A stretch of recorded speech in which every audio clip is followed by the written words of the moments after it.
İlahi olmayan dinler tarihi serimizin ikinci videosuna hoş geldiniz. İlk videoda genel bir çerçeve çizmiştik. Hinduizmi anlattık. Daha iyi anlamanız için izlemeyenlere önceki videoyu da öneririm.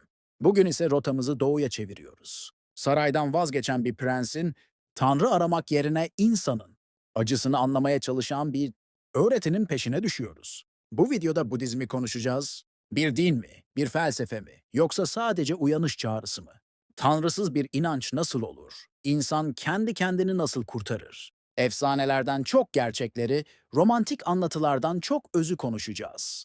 Eğer hayat neden acı dolu? Sorusu senin de aklından geçtiyse doğru yerdesin.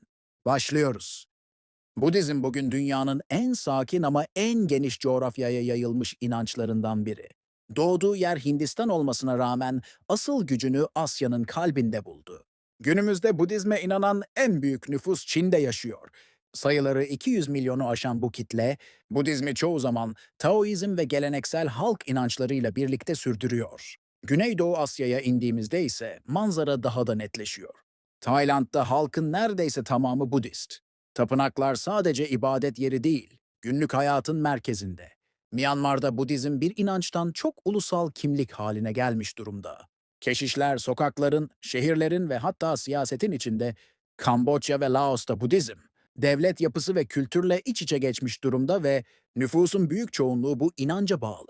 Sri Lanka'da ise Budizm, binlerce yıllık tarihiyle hala canlı ve korunan bir miras olarak yaşatılıyor. Doğu Asya'ya baktığımızda Japonya ve Güney Kore'de Budizm, modern hayatla birlikte varlığını sürdürüyor. Geleneksel tapınaklar gökdelenlerin arasında yükseliyor. Kısacası Budizm, bir ülkede kalmamış, sınırları aşmış. Bazen bir devlet dini, bazen felsefe. Bazen de sadece hayatı anlamlandırma yolu olarak milyonlarca insanın yaşamına dokunmuş durumda.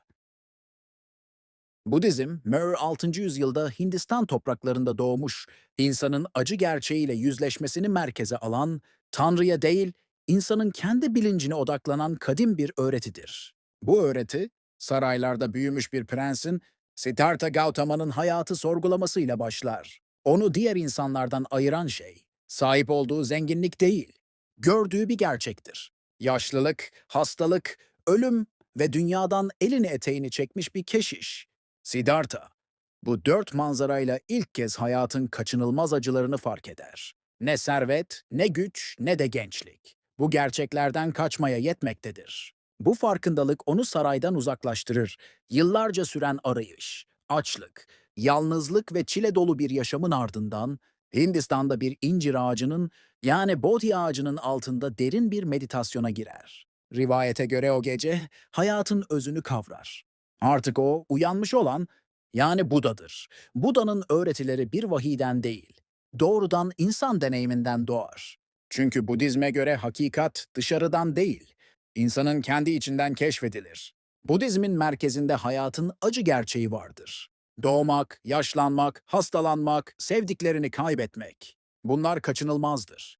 Ancak Buda'ya göre insanı asıl acıya sürükleyen şey bu olayların kendisi değil, onlara duyulan bağlanmadır.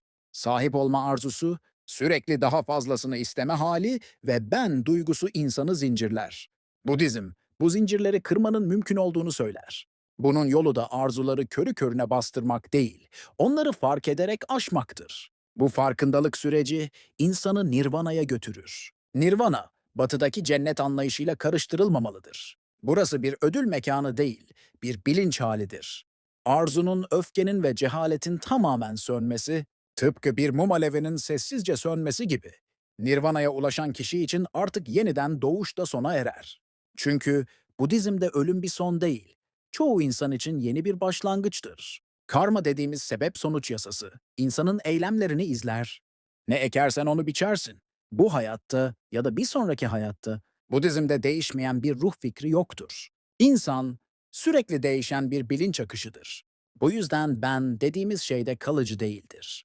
İşte tam bu noktada Budizm, insan egosunu kökten sarsar. Çünkü acının en büyük kaynağı bu değişmez ben yanılgısıdır. Buda'nın öğretileri insanı bu yanılsamadan uyandırmayı amaçlar.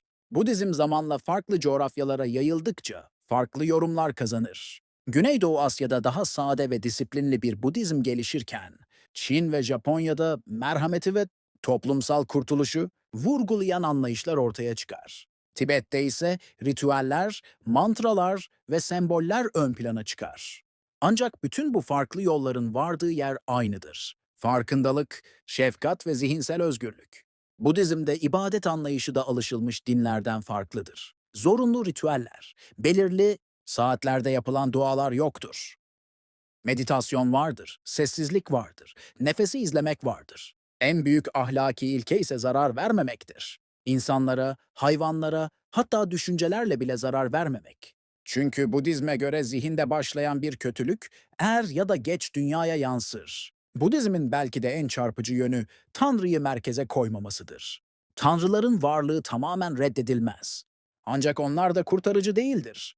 İnsan kendi acısından ancak kendisi kurtulabilir. Ne bir ilahi müdahale ne de bir bağışlanma vaadi vardır. Sorumluluk tamamen bireyin omuzlarındadır. Bu yüzden Budizm, bazılarına göre bir din, bazılarına göre ise derin bir felsefedir. Aslında o, hayatın kendisini anlamaya çalışan bir uyanış çağrısıdır. Buda'nın söylediği gibi, ben size yolu gösteririm ama o yolda yürümek size kalmıştır. Budizmin özü tam da burada yatar. Kurtuluş gökten inmez. İnsanın kendi bilincinde doğar. Özetle, Budizm, bir peygamberden çok bir uyanışı, bir ibadetten çok bir farkındalığı anlatır.